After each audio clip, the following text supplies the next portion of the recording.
नमस्कार दोस्तों, मैं डॉक्टर कमलेश कुमार मौर्य, पहलवान गुरुदीन विधि महाविद्यालय पनारी ललितपुर के विधि विभाग का विभागाध्यक्ष आज पुनः एक नए वीडियो के साथ आप लोगों के समक्ष उपस्थित हूँ।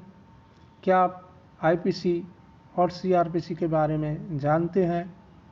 किन प्रक्रियाओं के तहत अपराधी को गिरफ्तार किया जाता है? किस अपराध के लिए क्या सज़ा होती है?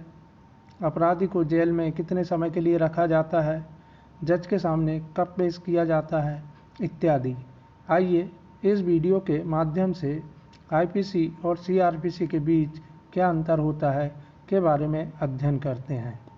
इससे पहले कि मैं अपना व्याख्यान प्रारंभ करूं, कृपया हमारे इस चैनल को लाइक कीजिए, अपने दोस्तों में अधिक से अधिक शेयर कीजिए एवं इस चैनल को अनिवार्य रूप से सब्सक्राइब कीजिए। धन्यवाद। तो आइए जानें आईपीसी और सीआरपीसी में क्या अंतर होता है। What is the difference between IPC and CrPC? आजकल समाचार पत्रों, चैनलों और अन्य सोशल मीडिया प्लेटफॉर्म जैसे फेसबुक, ट्विटर इत्यादि में देश विदेश हर जगह आपराधिक गतिविधियों के बारे में पढ़ने और सुनने को मिलता है, जैसे बलात्कार, हत्या, चोरी, डकैती इत्यादि।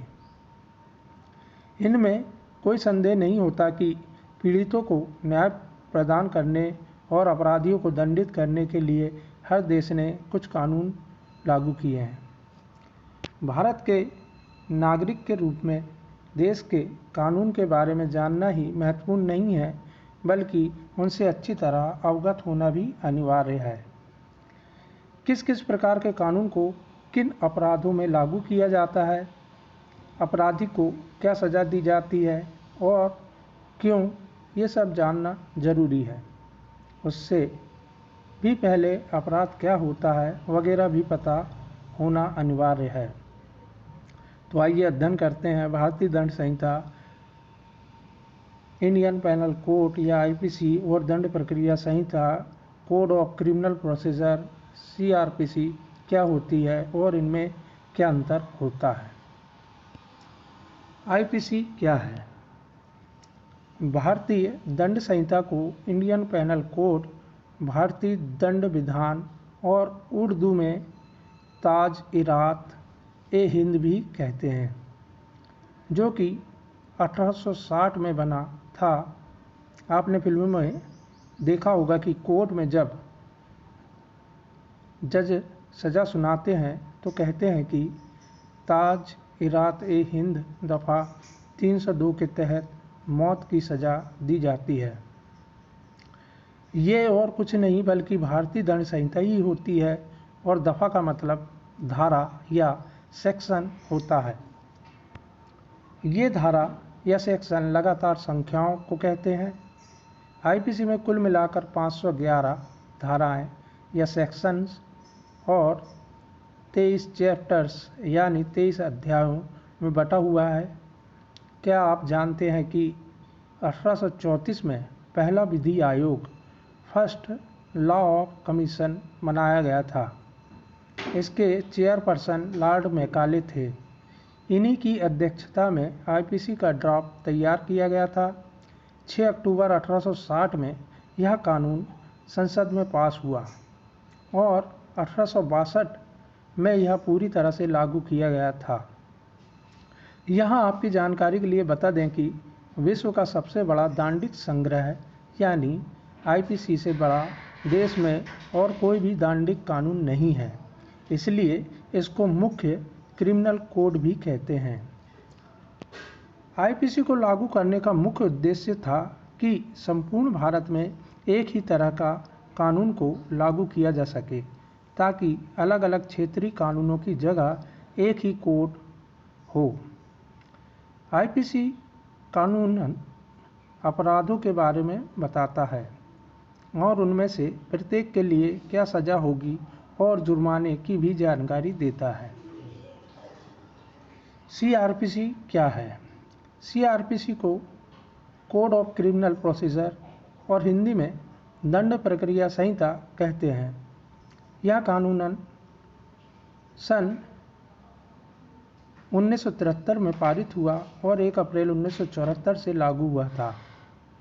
किसी भी प्रकार के अपराध होने के बाद 2 तरह की प्रक्रियाएं होती है जिसे पुलिस किसी अपराधी की जांच करने के लिए अपनाती है। एक प्रक्रिया पीड़ित के संबंध में और दूसरी आरोपी के संबंध में होती है। इन्हीं प्रक्रियाओं के बारे में सीआरपीसी में बताया गया है। दंड प्रक्रिया संहिता को मशीनरी के रूप में भी वर्णित किया जा सकता है, जो मुख्य आपराधिक कानून आईपीसी के लिए एक तंत्र प्रदान करता है। प्रक्रियाओं का विवरण इस प्रकार है। पहला, अपराध की जांच, इन्वेस्टिगेशन ऑफ क्राइम। दूसरा, संदिग्धों के प्रति बर्ताव, ट्रीटमेंट ऑफ द सस्पेक्ट्स। तीसरा, साक्ष्य संग्रह प्रक्रिया, एविडेंस कलेक्शन प्रोसेस। चौथा, यह निर्धारित करना कि अपराधी दोषी है या नहीं। आइए कुछ उदाहरण की मदद से आईपीसी और सीआरपीसी के बारे में अध्ययन करते हैं। क्या आपने कभी किसी वाहन को चलाते वक्त या सड़क पर चलते वक्त ध्यान दिया है कि सड़क पर लिखा होता है कि वाहन को इतनी स्पीड से ज़्यादा ना चलाएं। नेशनल हाईवे पर भी वाहन को चलाने की स्पीड के बारे में सड़क पर लिखा होता है, जैसे 90 किलोमीटर प्रति घंटा या 100 किलोमीटर प्रति घंटा, कुछ भी हो सकता है। अगर आप इस स्पीड लिमिट को तोड़ते हैं या इससे ज़्यादा तेज़ वाहन चलाते हैं तो आप कानून तोड़ रहे हैं।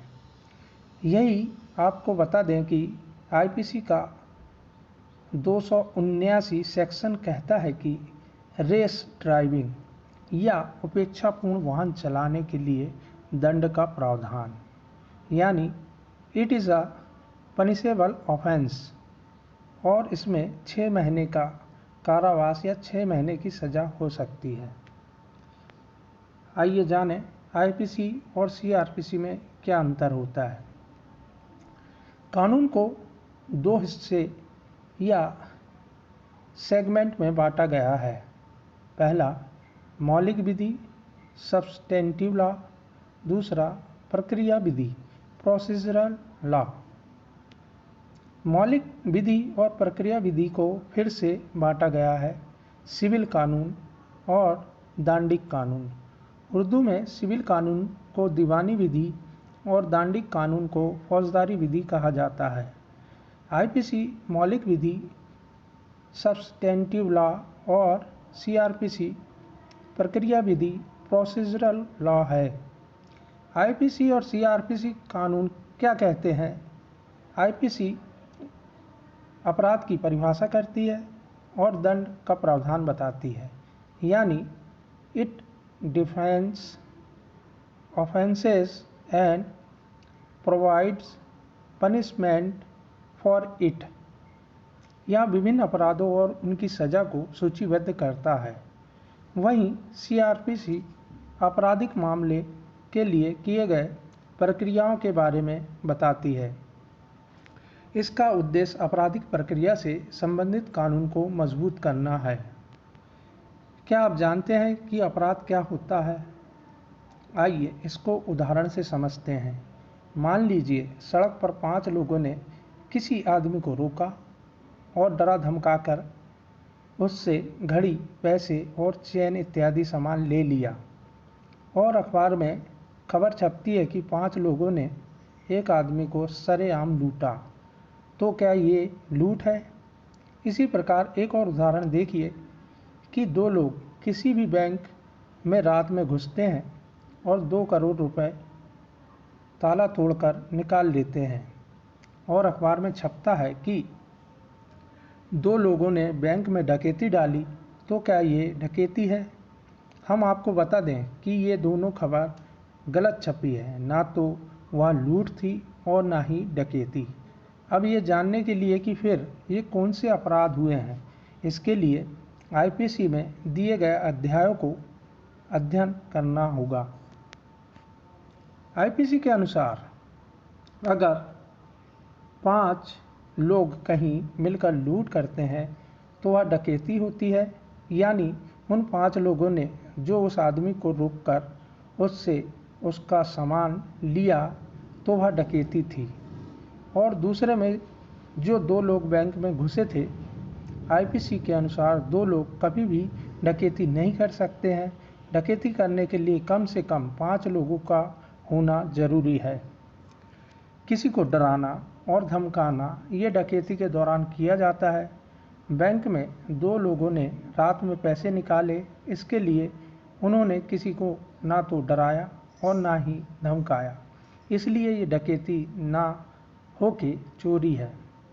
अगर दिन में ये 2 लोग गार्ड या लोगों को डराकर बंदूक की नोक पर पैसे ले जाते तो ये लूट होती, और अगर 5 लोग होते तो डकैती होती। इन सब चीज़ों के बारे में, या यूं कहें कि इन सब की परिभाषाएं आईपीसी में मिलती है। अगर कोई चोरी करता है तो आईपीसी के सेक्शन 379 के तहत 3 साल का कारावास और जुर्माना हो सकता है। लेकिन अगर किसी घर में या बिल्डिंग में या किसी परिसर में चोरी होती है तो आईपीसी की धारा 380 के तहत 7 साल का कारावास हो सकता है।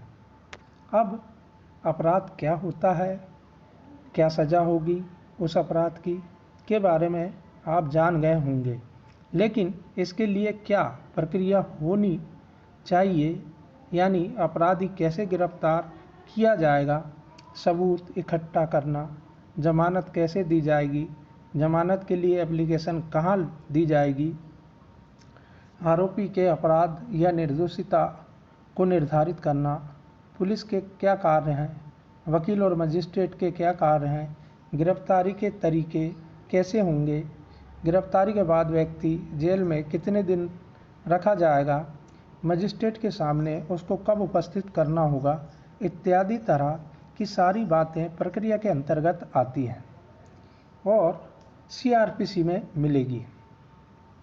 संक्षेप में, यह जांच, परीक्षण, जमानत, पूछताछ, गिरफ्तारी आदि के लिए सीआरपीसी पूरी प्रक्रिया का वर्णन करती है। आइए जानें इनमें अंतर, तुलना का आधार, भारतीय दंड संहिता और दंड प्रक्रिया संहिता। अर्थ: भारतीय दंड संहिता या आईपीसी देश में लागू सभी आपराधिक गतिविधियों को कवर करने और उनके लिए सजा, गिरफ्तारी से जुड़े कानूनों का प्रावधान अर्थात मूल आपराधिक कानूनों को संदर्भित करती है, जबकि दंड प्रक्रिया संहिता भारत में आपराधिक कानून प्रक्रिया को विनियमित लागू करने के लिए एक प्रक्रिया है जिसे आपराधिक मामले के दौरान पालन किया जाना चाहिए। सेकंड प्रकार, भारतीय दंड संहिता एक मौलिक विधि है, जबकि दंड प्रक्रिया संहिता एक प्रक्रियात्मक विधि है। तीसरा, उद्देश्य, आईपीसी को लागू करने का मुख्य उद्देश्य था कि पूरे भारत में एक तरह का पेनल कोड लागू किया जा सके ताकि अलग अलग क्षेत्रीय कानूनों की जगह एक ही कोड हो सके। दंड प्रक्रिया से संबंधित कानून को मजबूत करने के लिए है। चौथा कार्य, यह विभिन्न अपराधों और उनकी सजा को सूचीबद्ध करता है, जबकि दंड प्रक्रिया संहिता यह आपराधिक मामले में विभिन्न प्रकार की ली गई प्रक्रियाओं के बारे में बताता है। तो अब आपको ज्ञात हो गया होगा कि आईपीसी आपराधिक अपराध को दंड के साथ परिभाषित करता है और सीआरपीसी सिविल प्रक्रिया संहिता, भारतीय साक्ष्य अधिनियम आदि प्रक्रिया विधि है। इनमें कोई संदेह नहीं है कि आपराधिक कानून प्रक्रिया प्राथमिक आपराधिक कानून के लिए एक मानार्थ कानून है। आई होप यह वीडियो आपको बहुत पसंद आया होगा। धन्यवाद।